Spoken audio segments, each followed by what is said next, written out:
અયોધ્યા નગરીમાં ભગવાન શ્રી રામના ભવ્ય મંદિર નિર્માણ અને પ્રાણ પ્રતિષ્ઠા પૂર્વે રામકથાનું આયોજન કરવામાં આવ્યું હતું।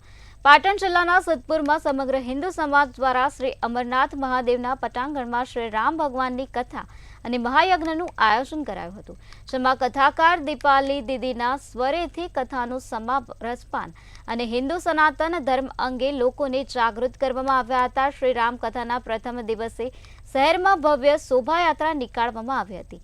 આ પ્રસંગે હિન્દુ સમાજના અગ્રણી પૂર્વ સાંસદ દિલીપભાઈ પંડ્યા સહિત સમાજના અગ્રણીઓ ઉપસ્થિત રહ્યા હતા।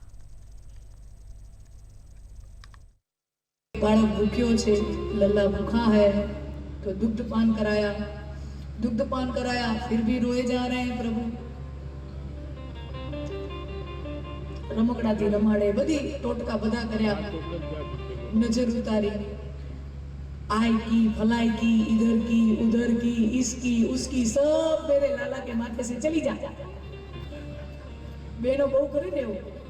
जनक राजा ना महल में રાજસભા ભરાણી છે અને દેશ દુનિયાના હજારો રાજાઓ આવ્યા, રાજાઓ રાજકુમારો આવ્યા અને એની વચ્ચે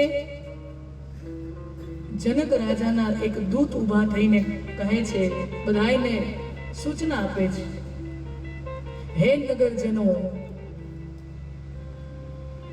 રાજા દશરથનો સંદેશો હું તમને સંભળાવી રહ્યો છું।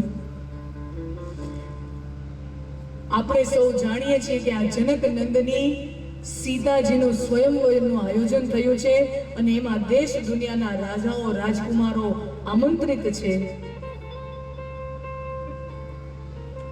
પણ સીતાજીના સ્વયંવરમાં જનક રાજાની એક શરત છે, જે આ પિનાક પાણી ધનુષને ઉઠાવે, જે આ શિવ ધનુષને ઉઠાવે, એની સાથે સીતા જનક નંદની સીતા સ્વયંવરમાં વરે। આ દૂત દ્વારા કથન કરવામાં આવે છે આખી નગરનું।